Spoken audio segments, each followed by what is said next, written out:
Amen, amen. Blessings and glory, wisdom, thanksgiving, and honor, power and might belongs to our God forever and ever. Amen. Amen, amen. Blessings and glory, wisdom, thanksgiving, and honor, power and might belongs to our God forever and ever. Amen. A pastor noticed that one of his families hadn't been to worship for a while. And being a caring pastor who is looking over the flock, he decided, hey, I'm going to swing by the school, I'm going to swing by the college, and I'm going to check in with Ben. And so he did. Hey, Ben, I haven't seen you in worship for a while. How is the family doing? Are you guys doing all right? Well, we're doing fine, Pastor. We're doing fine. He said, we've been rather busy lately. Go ahead, come on in, sit down. And as soon as the pastor sat down, Ben said, by the way, I wanted you to know, we're taking a break from worship for a while. Something hasn't happened. Are you all right? Anything the matter? Are you offended? No. We've just decided to take a break from worship for a while.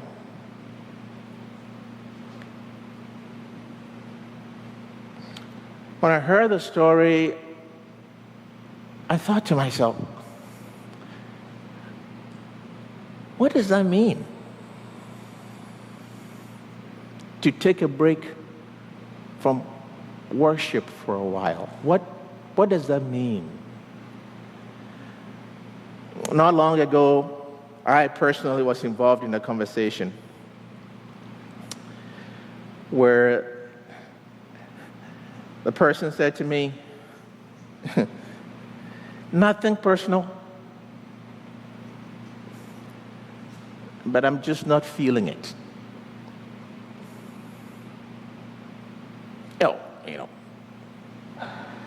I'm just not feeling it. So I don't think I'll be coming back. Oh, are you upset? What has happened? No, nothing. It's just, I'm not feeling it.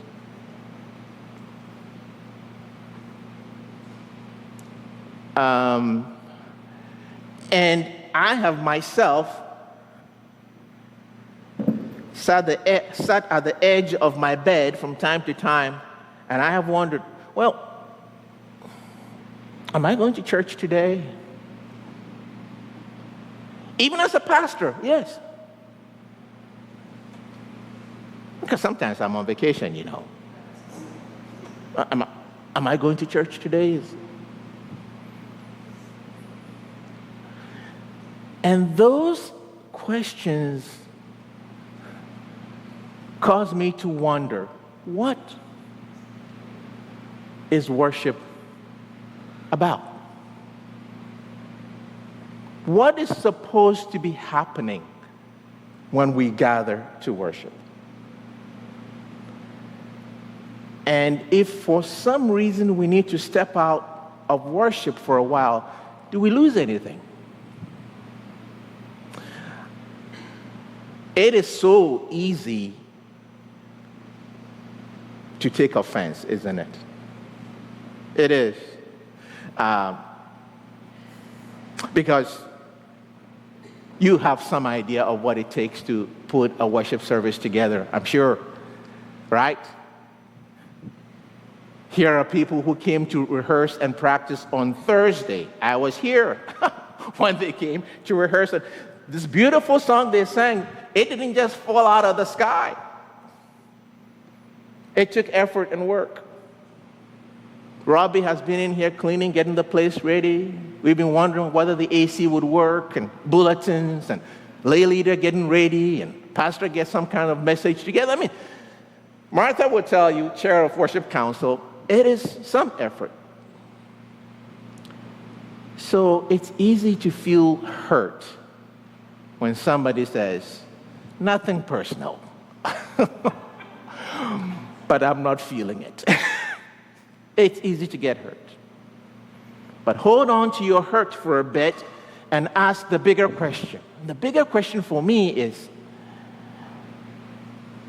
is there something that is supposed to be happening in worship that is not happening?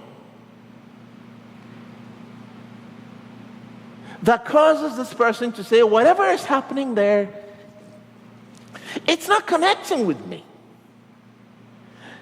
And so, I'm sorry, but the effort, right? The effort to get here, it is some effort to get here. I know some people have to walk for miles. Most of us just started our cars and came. I get it. But it's some effort. You could be sitting in your back porch reading probably not the Capital Journal. I was hoping you would laugh at that, maybe not. But we make some decisions here, folks. But to me, I just wonder, what is supposed to be happening at worship? And is it happening?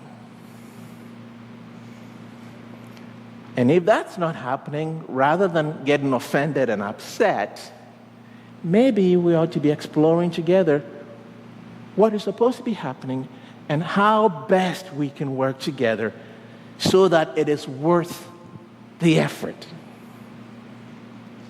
That's an honest inquiry.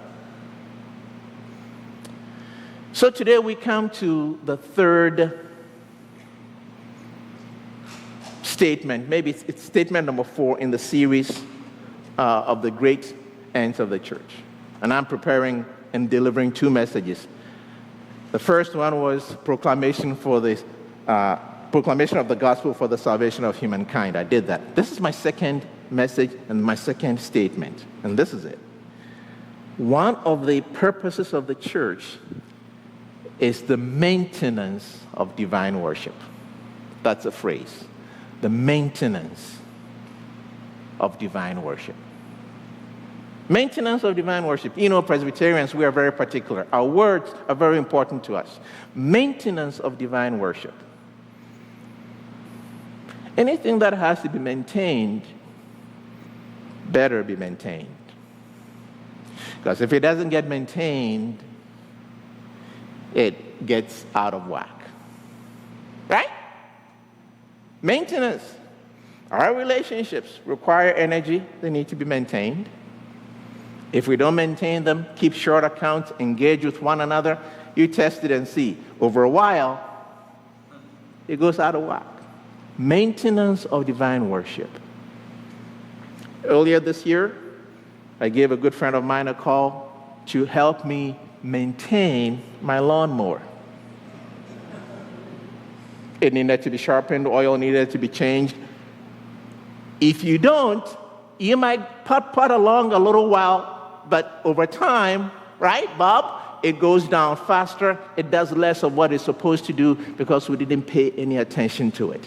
So it's one of the purposes of the church to focus on maintaining divine worship.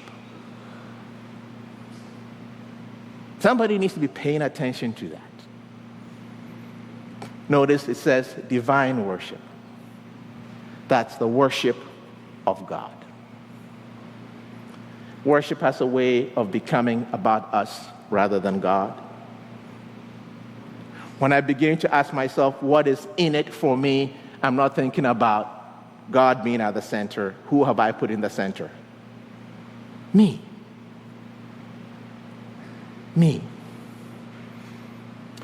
So worship is about God. It is a response to who God is and what God has done. The Directory of Worship in the Presbyterian Church defines worship this way. Christian worship gives all glory and honor and praise and thanksgiving to the Holy Triune God. And we are gathered in worship to glorify God who is present and active among us, particularly through the gifts of the Word and the sacrament. And then we are sent out in service to glorify the same God who is present and active in the world. So there is this idea that worship is always a response, always a response. It doesn't start with us. It's a response to who God is and what God has done. A response to what? So you have to have some awareness of what it is God has done.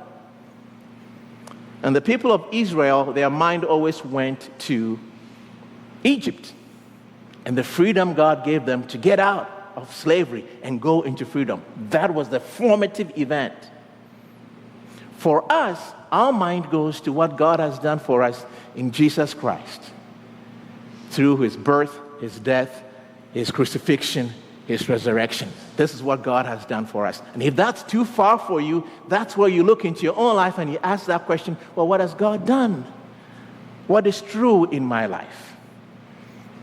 And find some reason to respond in gratitude to what, and that's how we take ourselves out of the middle. And this is about God. It's not about what is going to be in it for me for going to worship. Not that there isn't anything in for you. Oh, there is plenty. There is plenty in it for us when we take time for worship. Psalm 73. The psalmist is complaining, is lamenting. Listen to this. Truly, God is good to the upright, to those who are pure in heart. But as for me, my feet had almost stumbled. My steps had nearly slipped away, for I was envious of the arrogant. I saw their prosperity and their wickedness. For they have no pain. Their bodies are sound and sleek. They don't have any trouble. Later on, it says in verse 17, until I went into the sanctuary of God and perceived their end. And this is just one emotion of envy and jealousy, right? You're looking around and you're seeing all of this stuff that is going on, and this person gets very envious because of all that is going on, until